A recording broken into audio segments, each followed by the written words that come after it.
Olá pessoal, espero que vocês estejam bem. Um pouquinho do um resumo sobre a carta aos Colossenses, escrita por Paulo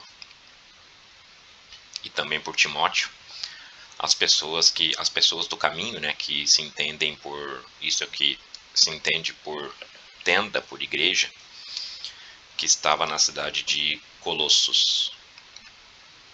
Então ele abre ali a epístola elogiando o amor para com os justos do caminho naquele lugar, tendo Epáfras como conservo da mensagem que se espalhava pelo mundo e já frutificava. Já frutificava porque lá era a época, lembram, da chuva temporã, certo? Naquela altura ali, pós-madeiro do Messias,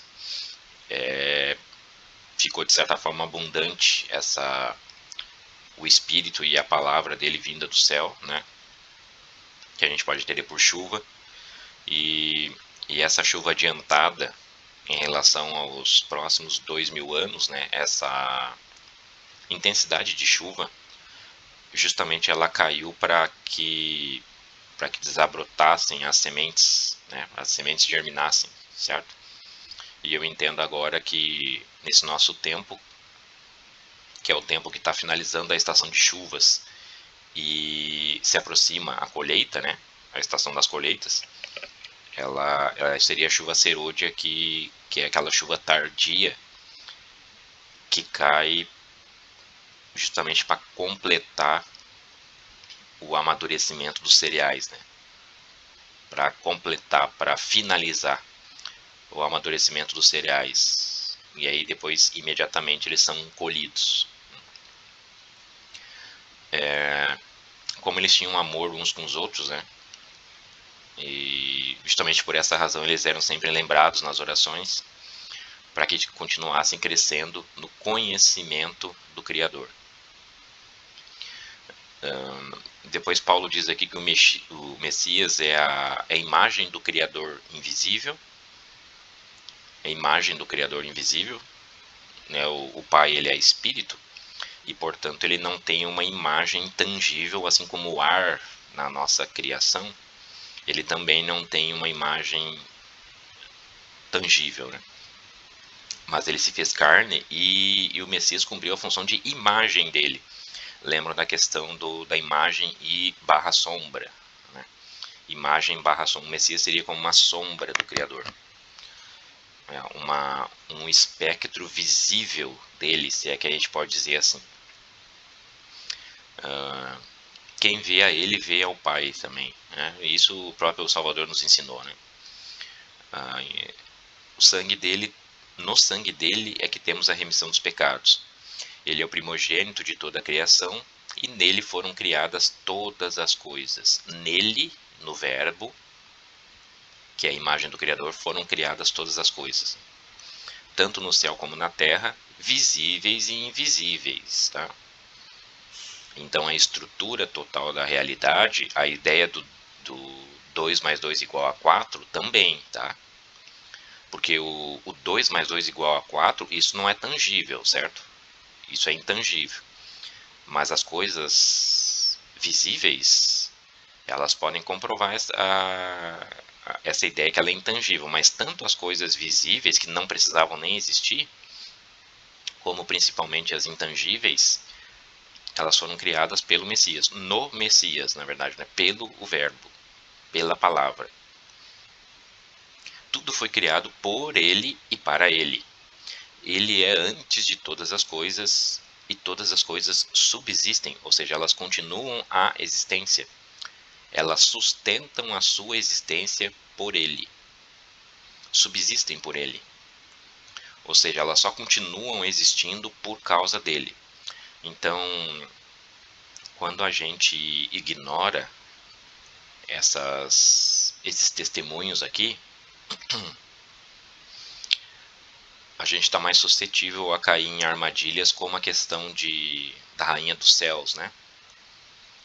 Porque se a gente ter essa compreensão de que esse ser aqui, ele tem essa magnitude, essa responsabilidade, né? Tudo está sobre os ombros dele, vamos dizer assim, né? Se todas as coisas subsistem por ele, que na verdade essa frase que ela é fortíssima, né? Mas em nenhum momento ela é exagerada e ela não é figurada, não, ela representa exatamente a realidade, certo? Fica difícil a gente conceber que uma mulher humana tenha tido esforço, né, ou um ser desse aqui tivesse em um estado, mesmo que temporário, de dependência de uma mulher humana para vir à existência, né? Vai ficar complicado a gente pensar assim, certo? Na verdade, se tudo foi criado por ele, para ele, e todas as coisas subsistem, elas continuam existindo por ele, isso significa que também está no pacote a própria Maria e, e Davi também, e Moisés e Abraão e todos, né? Ele é antes de todas as coisas. Vocês lembram da passagem que ele estava justamente falando nesse tom ao povo, o Messias? E chegou um momento que ele citou que Abraão estava ansioso por ver o dia dele, a manifestação dele, e quando Abraão viu, ele se alegrou, né? E aí alguém do povo retrucou com ele dizendo que ele não tinha nem 40 anos de idade e tinha visto Abraão. E aí ele disse que, na verdade, eu digo para vocês que antes que Abraão existisse, eu sou o nome, né? Eu sou, o verbo ser em hebraico. E imediatamente eles pegaram em pedras já para atirar nele, né? Porque como, como acusação de blasfêmia máxima contra o nome do ser. Mas acontece que aquele ali não estava blasfemando, ele estava falando a verdade, né? Mas então quando ele disse isso, que antes que Abraão existisse, ele é, não é que ele era, ou que ele um dia vai ser. Não, ele é no presente, certo? Exatamente o que está aqui. Paulo está confirmando. Ele é a cabeça do corpo, da tenda, né? Certo? Ele é a cabeça. Obviamente que se ele é a cabeça do corpo, ele tem membros, ele tem o restante do corpo, né? O restante do corpo é a tenda, certo? Por meio do seu sangue no madeiro, ele reconciliou consigo mesmo todas as coisas que estão nos céus e na terra. Ele reconciliou, inclusive, a questão dos que foram criados antes da gente, tá? No caso, a gente pode entender como os querubins, os mensageiros, enfim, né? Os arcanjos, né? Incluindo os gentios, que antes eram inimigos no entendimento, no espírito, pelas más obras, mas agora podem se justificar pela conduta e pela emuná das boas novas. A sua conduta e a sua firmeza nas boas novas, né? Depois foi chamado de fé, né? Que é um termo que não é exatamente o correto a se usar. Nós agora somos parte dessa reconciliação, né? Nós também fomos reconciliados pelo sangue dele no madeiro, para sermos arrebanhados, sermos juntados com o rebanho anterior já, por causa da mensagem das boas novas, né? Aí Paulo se alegrava no que padecia pela mensagem, ele se regozijava com isso, né? Por, pelas perseguições que ele sofria pela mensagem. É óbvio que hoje, como eu tenho a intenção aqui de dar testemunhos das coisas que eu tenho visto, né, que eu tenho percebido, eu também sei que quem está nesse caminho de entendimento seria, o que eu vou falar é chovendo molhado, né, mas é importante que a gente fale, pelo menos, né, que a gente confesse isso, né, para alguém ainda que por um acaso, um Zaqueu, né, caso exista algum Zaqueu que é a ovelha do Criador e ainda está cobrando impostos para Roma, aí, né, dentro de Jericó, talvez essas pessoas ainda precisam ser alcançadas, né? Quando está dito aqui que Paulo e tantos outros, também como Pedro, como João, os 12 não foram diferentes também, né? Eles eram terrivelmente perseguidos pela mensagem que eles falavam, tá? Então, quando a gente tem hoje pessoas aí se dizendo apóstolos, né? é complicado, né? Porque na verdade eles têm sido só exaltados e não são nem um pouco perseguidos, né? Pelo contrário, eles fazem conchavo com políticos, né? Com o sistema do mundo, né? Inclusive com leis que privilegiam eles, né? Mas como nós estamos aqui numa sociedade humana, né? Os homens estão em bilhões e naturalmente quando tu tem bilhões no mesmo espaço, obviamente que vai haver conflitos, né? De vez em quando conflitos de interesses, vamos dizer assim, um contra o outro. Então, de vez em quando surge algum desentendimento entre alguém que, mesmo que seja do próprio do governo, do sistema judiciário dos homens, né, com essas pessoas, aí imediatamente eles aplicam a propaganda de que eles estão sendo perseguidos, né? Que é um absurdo. Aí eles comparam a perseguição que eles estão sofrendo, muitas vezes não, todas as vezes, né? A perseguição se justifica justamente por eles estarem roubando dinheiro e cometendo crimes, tá? Esses mesmo que vocês estão entendendo de quem eu estou falando, tá? E aí eles dizem que é perseguição e eles comparam essa perseguição, entre aspas, que eles estão sofrendo aqui, com as perseguições que Paulo, Pedro e os demais sofriam lá, né? Aí é complicado, sabe? Então ele, para variar, Paulo e todos os outros, eles sempre eram perseguidos, por isso que eles falavam aqui, certo? A mensagem deles ia sempre em contramão o senso comum da sociedade, tá? Que eles viviam. E hoje não mudou nada, né? E aí ele dizia que isso era o cumprimento na carne dele do resto das aflições do Messias, pois o corpo dele é que é a tenda. Olha, veja que isso faz todo sentido, certo? Porque se a cabeça passou por aflições, quando as aflições se estenderam para os demais, para os discípulos, isso faz todo sentido, porque no nosso corpo, o físico, né, o testemunho físico dele, a gente sabe que quando a gente trupica a pontinha do dedo do pé no pé da mesa, né, no canto da mesa, o nosso corpo inteiro sente a dor. E na verdade ela é primeiramente processada justamente no cérebro, na cabeça, né? É o cérebro, a cabeça que processa ela em primeira mão e comunica ao resto do corpo de que há uma dor, né, no determinado lugar, há um processo inflamatório, entendeu? É muito interessante isso aqui, né? Porque exatamente as aflições que a gente deve passar na verdade uma coisa lógica, porque a cabeça passou e por consequência nós que somos o resto do corpo dele também vamos passar, certo? É apenas o resto, ou seja, a extensão, né? O cumprimento de sequencial, vamos dizer assim, das aflições que a cabeça passou. Já que o corpo dele é a igreja, vamos dizer assim, né? A igreja, naturalmente, se a cabeça foi ferida, a igreja naturalmente vai ser ferida. Lembram também que Paulo, que era um dos 12, e os 12 seriam furados, né? Ah, como um dos 12? Sim, ele foi no espírito, né?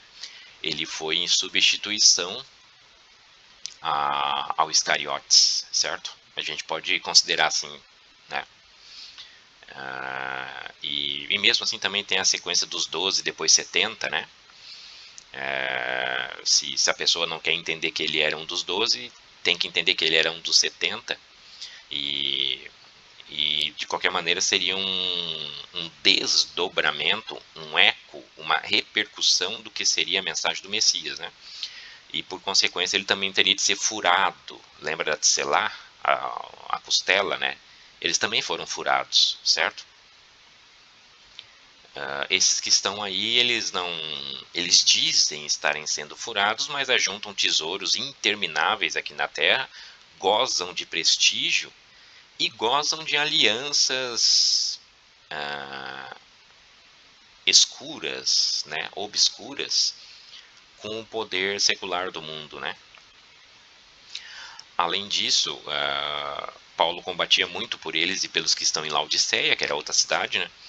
Para que os corações sejam consolados, unidos em amor e inteligência, para conhecimento do Criador, Pai e do Messias, em quem estão escondidos todos os tesouros da sabedoria e do conhecimento, né? Que é o 2º capítulo de Colossenses, tá? Bem no iniciozinho, né? no Messias estão escondidos todos os tesouros da sabedoria e do conhecimento. Isso é testemunhado pelos sábios do Oriente, né? Que depois a mitologia chamou de 3 reis magos, mas os sábios do Oriente, quando chegaram até ele, eles eram instruídos em matemática, em geometria, em astronomia, tá? Eles tinham conhecimento secular valioso para aquela época, tá? E baseado nisso é que eles foram atrás do sinal do Salvador do mundo. Então, aqui hoje a gente vive uma dicotomia de que quem da ciência, chamada ciência, né, do homem, da sabedoria, ou seja, do estar ciente, do ter ciência de algo, significa se afastar das coisas que ditas como religiosas, entre aspas, como míticas, né? Mas acontece que as coisas do Criador não se traduzem em religião, né? Elas não têm nada a ver com religião, certo? Os próprios escritos estão testemunhando isso. E pelo contrário, aqui o pessoal das alegorias físicas e religiosas e litúrgicas, eles são justamente apontados e denunciados como adversários, né, do Messias e do próprio Pai, certo? E eu não estou exagerando. Então, na verdade a impressão que eu tenho é que o caminho da tal ciência hoje dos homens é apenas em vez deles irem por um atalho, eles foram por um caminho muito mais comprido, muito mais extenso, que na verdade vai acabar levando eles ao mesmo lugar, né? Mas na verdade é um caminho tão muito mais comprido que geralmente não vai dar tempo deles percorrerem todos, né? É como a pessoa ser enganada por um falso atalho, né? Ela achar que vai ter um atalho e na verdade ela acabou se perdendo do caminho, certo? E mesmo se ele percorresse até o fim, esse caminho da ciência percorrido até o fim, não vai dar tempo do homem percorrer até o fim, né? Mas se desse tempo, ele levaria, em milhares de anos, levaria ele justamente ao conhecimento do Messias, né? E exatamente o que os sábios do Oriente cumpriram em prefiguração, né? Eles estudavam as coisas seculares do mundo e o que levou eles, os estudos deles levaram eles a ir até o Messias. É isso. É isso que infelizmente as pessoas não enxergaram, né? Então, os tesouros da sabedoria e do conhecimento estão justamente no conhecimento, na intimidade, né, no reconhecimento do próprio Messias e do Criador, né? Lá atrás tem um provérbio dito que o Criador ele esconde tesouros e, o prazer dos reis, né, aqueles que serão convocados a reinar também, o prazer dos reis é descobri-los, né? Ou seja, os reis têm prazer em ir atrás dos tesouros do Criador, né? Que o Criador escondeu. Então, engraçado que aqui Paulo usou o mesmo termo de tesouro escondido, justamente porque ele conhecia aquele provérbio lá atrás também, né? E sem contar que o Messias também nos ensinou aquela parábola que ele comparou o reino dos céus como um tesouro escondido num terreno. E aí a gente vai e vende tudo que sabe. Vender é comprar e vender é ensinar e aprender, tá? Essa é a tradição hebraica para esse termo. A gente vende tudo que tem, ou seja, a gente se desfaz de todo o conhecimento secular que a gente tem e compra aquele campo lá, justamente investindo nos tesouros escondidos da sabedoria, do conhecimento do Pai e do Messias, tá? Então, esse conhecimento desse tesouro aqui da sabedoria, ele funciona como antídoto contra o engano de palavras persuasivas. A gente sabe que o pessoal hoje da ciência, entre aspas, né, eles se usam de lógica analítica e de palavras persuasivas para tentar destronar essa crença, certo? Depois Paulo alertou para que não fossem presos, ou seja, se não deixassem ser enredados por vãs filosofias e sutilezas, seguindo a tradição dos homens, né? é mais outra fonte de tropeço, né? Por um lado, tem o pessoal secular com palavras persuasivas em nome da tal ciência, tá? E por outro lado, dentro dos próprios que creem, né, tem a tradição dos homens, né, que acabam desviando o caminho por vãs filosofias e sutilezas, né? O pessoal em Colossos, segundo Paulo, já estava circuncidado, não pela carne, mas pela circuncisão verdadeira do Messias, né, que é no nosso coração. Já estavam sepultados com ele no batismo e ressuscitados pela emuná no poder do Altíssimo, né? Veja que o batismo, então, é a nossa purificação das nossas falhas, né? É matar a besta do campo. Veja que nesse sentido aqui o sacrifício é o batismo, né? E faz todo sentido, porque o Messias disse que antes dele ser sacrificado no madeiro, ele falou que ainda tinha um batismo que ele precisava passar e ele estava se angustiando, ele se angustiava até que viesse aquele dia. Ou seja, ele estava ansiando com certa angústia para que passasse aquilo de uma vez, certo? Então veja que o sacrifício e o batismo é a mesma coisa. Ele linkou esses dois conceitos. E quando Paulo está dizendo aqui as pessoas já estavam sepultadas com o próprio Salvador no batismo, remete mais uma vez à figura do sacrifício, que eu tenho entendido assim também, que o sacrifício o que é? É tu sepultar, é tu matar a besta do campo que estava em ti, que é o que te faz, a carne, né, que é o que te faz errar, certo?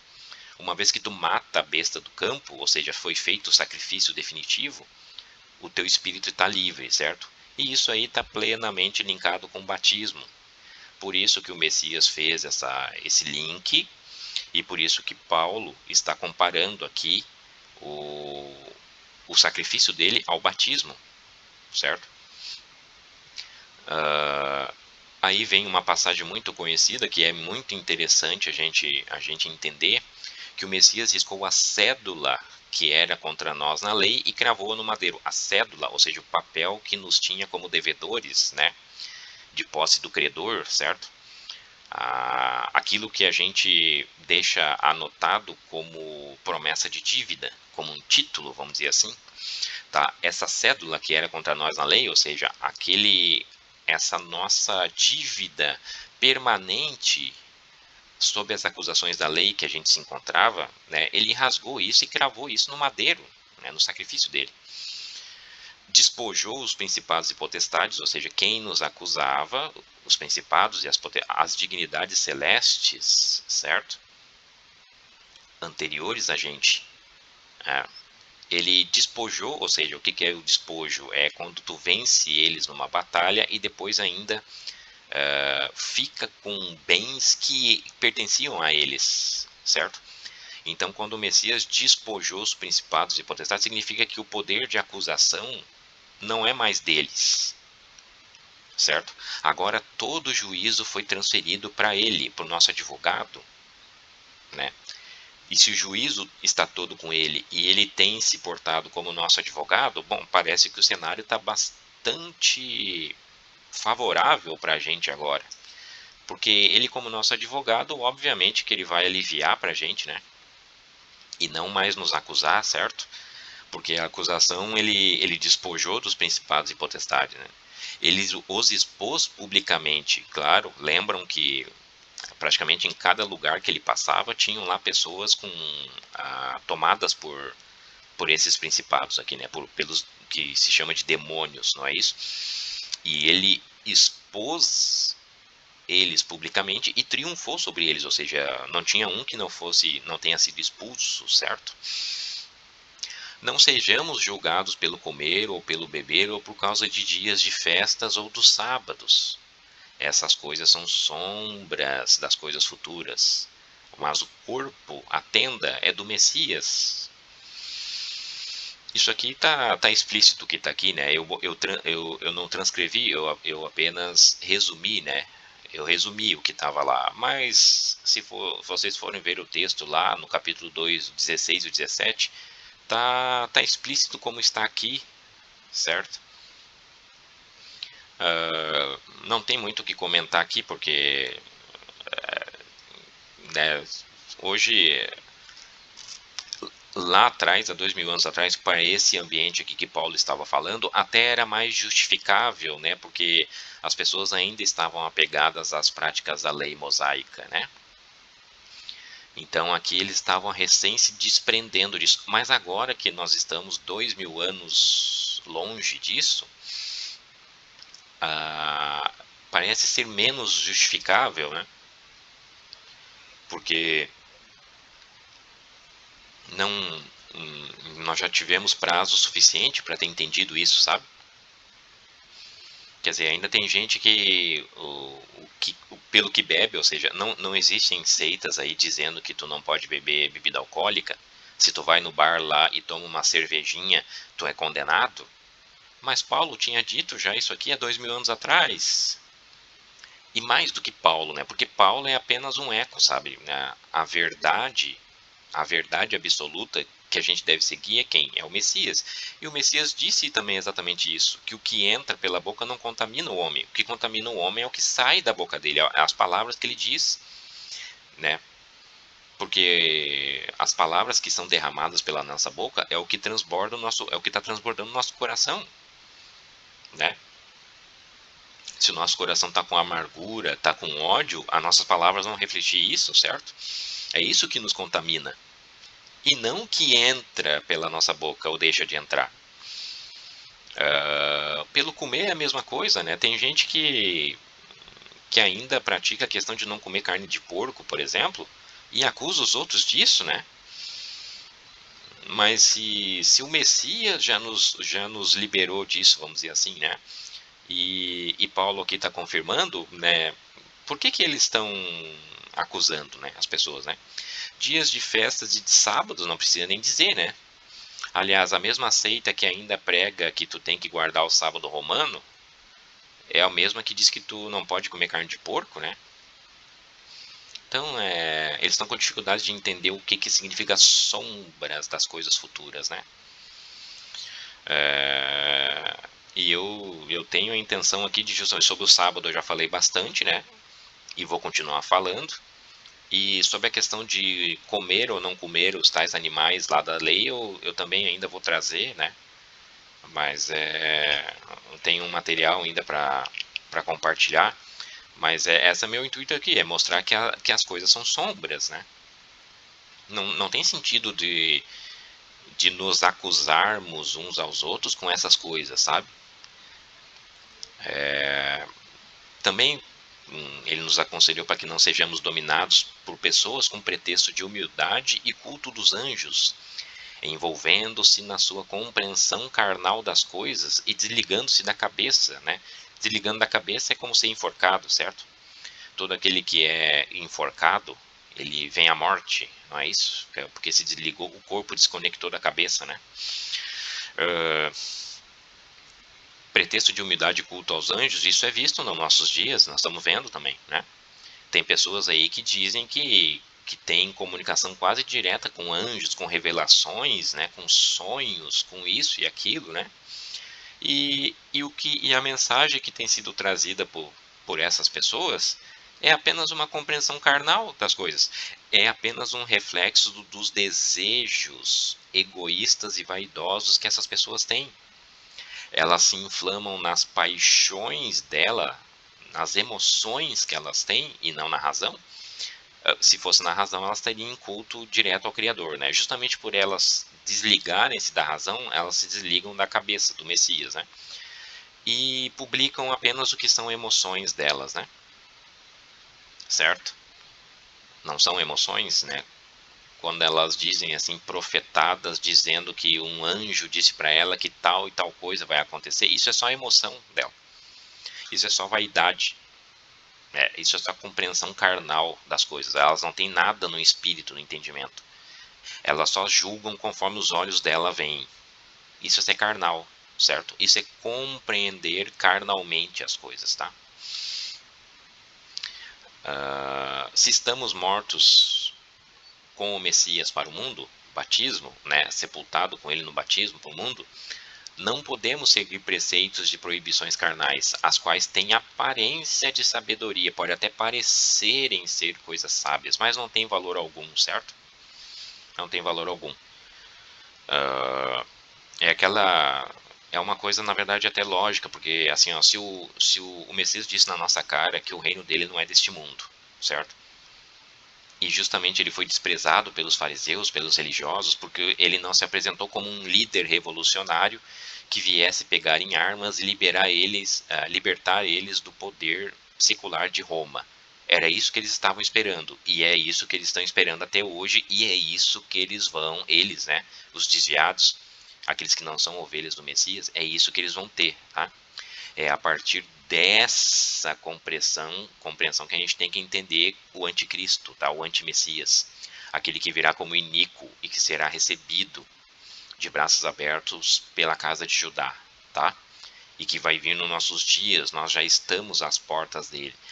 É a partir disso que a gente tem que entender. E não ficar atirando para qualquer lado, achando que é o fulano, que é o Beltrano, que é esse, que é aquilo, que é aquele outro, que é inteligência artificial, que é não sei do que é um robô que vai vir. Não, isso aí é envolver-se na sua compreensão carnal das coisas, tá?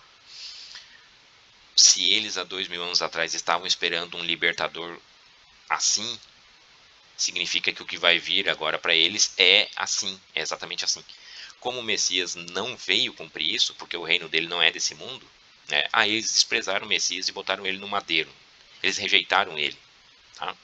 O que eles querem é Barrabás, pessoal. Lembrem da figura de Barrabás. Eles estão esperando um Barrabás até hoje. Alguém que seja como Barrabás, entendeu? Alguém que seja alguém que se posicione contra Roma, né? Um desertor, entendeu? Que contra o poder de Roma. É isso que eles estão esperando, tá? Algum revolucionário que se levante contra o poder de Roma. Eles estão esperando Barrabás até hoje e vão ganhar, tá? E vão ganhar. Então, esses preceitos de proibições carnais, o que eu diria é o seguinte: se ele disse que o reino dele não é deste mundo, obviamente que as leis que regem o reino, porque o reino precisa de leis, certo? E precisa de um rei também. O rei é ele, é o nosso salvador. E se o reino não é deste mundo, portanto é um reino espiritual, as leis só podem ser espirituais. Qual o sentido de um reino espiritual ser regido por leis e preceitos físicos? Né? Não tem sentido nenhum. Da mesma maneira que um reino físico não pode ser gerido por leis espirituais, certo? Se o reino para reinos físicos, para estabelecimentos físicos, leis físicas, é o que a primeira Israel significava, a Israel física, que apenas surgiu como, foi levantada pelo Criador apenas como exemplo, entendeu? Apenas como estandarte, tá? Como modelo. Mas agora a verdadeira Israel é espiritual, pelo rei espiritual, que é o Messias, e, portanto, se é um reino espiritual, por isso que ele disse que o reino está dentro da gente, né? Ele não pode dizer que ele está ali ou está aqui. Não, ele está dentro da gente porque justamente é espiritual. Logo, os preceitos e as leis que o governam só podem ser espirituais. Então não faz sentido o cumprimento físico das leis, como o comer, o beber, os dias de festa e os sábados. Não fazem sentido isso. O nosso reino não é mais daqui, portanto, ele não é carnal, físico, certo? Ele é espiritual e, portanto, a gente tem que entender a lei em espírito, né?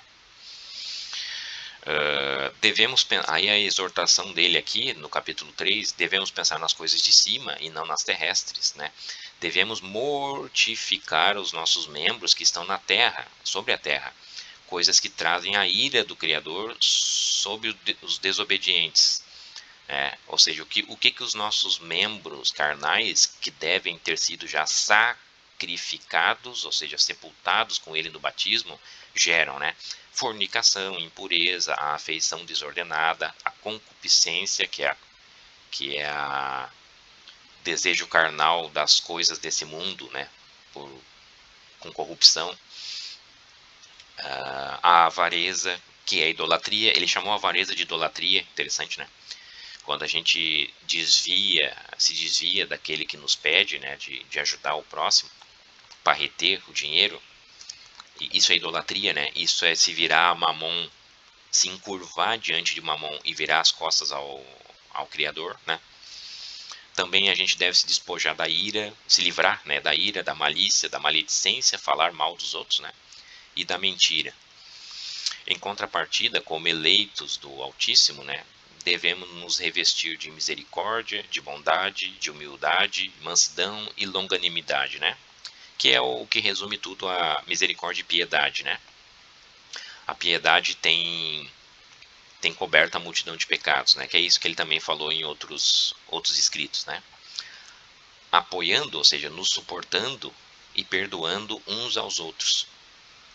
E sobre tudo isso sejamos revestidos do Ohav, né? Ohav, o amor verdadeiro de cima, que é o vínculo da perfeição. Certo? Essas são as exortações dele, né? Nossas relações sociais são figuras do relacionamento com o Messias. Lembra que em outra oportunidade, já comentei sobre isso, ele também usou essa figura, né? Que as nossas relações sociais, usando como exemplo a relação marido e esposa, a relação pais e filhos, a relação servos e senhores, ou seja, patrões e empregados, elas devem ser respeitadas justamente por isso, porque elas são figuras do nosso relacionamento com o Messias, né? A questão de pais e filhos também, né? Pais e filhos também, porque não está muito difícil de entender, né? Porque ele é o pai, o único pai. Lembra que o Messias nos ensinou que a gente não deve chamar ninguém de pai na terra? Ah, mas como assim, pai físico? Não, nosso pai biológico, tudo bem. Mas ele estava se referindo a chamar como pai espiritual, como se fosse um pai no espírito. Isso não existe, isso só tem um. É o que está lá em cima. E todos nós somos irmãos, certo? Não existem pessoas que chamam a outras de pai hoje em dia? Claro que sim, você sabe muito bem, né? Quando tu chama alguém de padre ou de papa, tu tá chamando ele de pai espiritual, certo? Isso não deve ser feito, ele nos ensinou isso. E então, na condição de pai, que só existe um, né, nós todos somos filhos, né? E tem cabimento, então, dentro da nossa própria relação social, um filho desprezar e desobedecer o pai? Claro que não, porque essas aí são figuras físicas, né? Esse relacionamento é um exemplo físico da nossa obediência como filhos espirituais ao nosso pai espiritual, certo? Da mesma maneira, a gente como empregados, lembra os empregados da vinha em relação ao nosso patrão, o patrão da vinha, o dono da vinha que nos contrata, e da mesma maneira também nós como esposas, como noivas, né, em relação ao nosso marido, certo? Que é o Messias, né? Portanto, convém nos portarmos bem, relacionando-nos com amor, obediência, simplicidade, justiça e equidade. Equidade, o equilíbrio da balança, tá? Aquele que tem a balança desequilibrada é o que é chamado de iníquo. Ele tem iniquidade. É o contrário de equidade. Tá? No final da carta, então, Paulo relata que estava preso por causa da mensagem do Messias, mais uma vez, né? Para variar. E quase sempre ele estava nesse estado de prisão, né? Esses que estão aí, eles, eles não estão presos, ao contrário, eles estão contando dinheiro e comprando mansões, né? E ainda se dizem perseguidos. Lá ele era de fato preso, ele era açoitado, né? Ele era privado por causa da mensagem que ele espalhava, né? Que é a mensagem verdadeira do Messias. Mesmo assim, ele recomendou que a nossa palavra seja sempre agradável, temperada com sal. O sal que a gente já conversou, né? Ou seja, a nossa paz uns com os outros, né? A gente espalha as boas novas, mas a gente tem que ter o exemplo em nós mesmos, né? Desse sal, da aliança com o Altíssimo por meio do sal, porque a nossa vida e as nossas palavras são um sacrifício vivo em pleno altar, certo? Já que o nosso corpo é o templo. E isso sempre tem que estar temperado com sal. Aí é que a gente entende o porquê que o Messias disse que não, se a gente for apresentar qualquer oferta, né, no Sermão do Monte ele nos ensinou isso, né, que se a gente for apresentar qualquer oferta e a gente tiver alguma coisa, algum irmão tiver algo contra a gente primeiro deve se reconciliar com ele, para depois apresentar a oferta, né? Ou seja, então se a nossa oferta, se a gente botar a oferta no altar e a gente tiver um desacerto com algum nosso irmão, ela não está temperada com sal, porque o sal é justamente a paz uns com os outros. Se a gente está desacertado com algum irmão nosso, significa que a gente não está com paz uns com os outros. Tem alguém cujo a nossa relação não é de paz, ou não está de paz, tá? Isso significa que não tem sal, está faltando sal. E se a gente mesmo assim quiser ofertar algo no altar, então essa oferta vai ser sem sal, tá? E por consequência a gente está descumprindo a lei, certo? Está descumprindo a lei. Essa oferta não vai ser bem recebida pelo Altíssimo, tá? Então a gente deve, quando o Messias nos ensinou que a gente deve primeiro então se reconciliar com esse nosso irmão, significa que a gente vai voltar a ter sal na oferta. E aí sim cumpriríamos a lei, deitando sal na oferta sobre o altar. É essa figura que ele estava usando, tá? Para que saibamos como nos convém responder a cada um. A nossa palavra seja sempre agradável, temperada com sal, ou seja, sempre ir com mansidão, sem ira contra o nosso irmão, né? Para que a gente saiba como convém responder a cada um. Se a gente tem sal na gente, a gente sabe como responder, né? Sem ira, sem... Lembra, né? A humildade, mansidão e longanimidade, tá? Por fim, né, fechando a epístola, ele citou pessoas que eram cooperadoras dele no reino do Criador, né? Entre elas estava Lucas, a qual se atribui, o médico, né, Lucas, a qual se atribuem aí os escritos dos evangelhos, né? E parece até Atos dos Apóstolos também ter sido escrito por esse cidadão aqui, né? E aí ele encerra dizendo que essa epístola, essa carta deveria ser lida juntamente com a carta aos Laodicenses, a que foi enviada às pessoas que moravam em Laodiceia, e vice-versa, né? Aos que moravam em Laodiceia também deveriam ler essas palavras aqui que se aplicam a todos, né? Essa carta aos Laodicenses chegou até o nosso conhecimento hoje, né? É uma carta curta, né? Uma carta mais curta. Ela chegou hoje, aí ela já está disponível na internet. É uma carta relativamente simples, não tem nada demais, né? Mas que está fora da coletânea romana, né? E estava fora do nosso alcance até anos atrás, né? E agora ela está disponível aí na internet, né? Eu também gostaria de trazer, eu já tenho um resumo dela, gostaria também de trazer ela aí para que a gente comente um pouco sobre ela. E então há uma série de pontos aqui que ele reforça, ele repete em relação também às demais cartas que ele deixou, Paulo, né? E faz links aqui muito interessantes, resgatando as ideias que a gente já tem trabalhado, né? Como o sal, né? O tempero com sal, como a circuncisão, como o batismo e esse link que ele tem com o sacrifício, né? Com a figura do sacrifício que era tão usada lá atrás. Os conceitos que nos afastam do Criador, tido como desvio do caminho, né, como pecado, e as coisas que sempre ligadas à piedade, né, as coisas que nos apontam, nos direcionam ao Rav, né, que é o verdadeiro caminho, né, que ele nos deixou. O quanto que mandamentos de homens, tradição de homens nos atrapalham, né? De novo, a mesma mensagem que ele sempre reforça, né?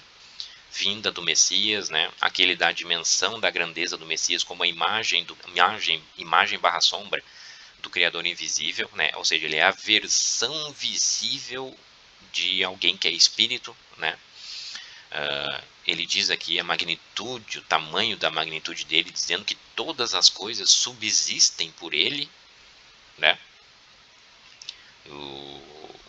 Só para a gente ter uma dimensão do tamanho desse ser. Então, então ele, né, mais uma vez com toda a coerência, ele nos deixou esses testemunhos aqui, direcionado ao pessoal que estava em Colossos, que em nada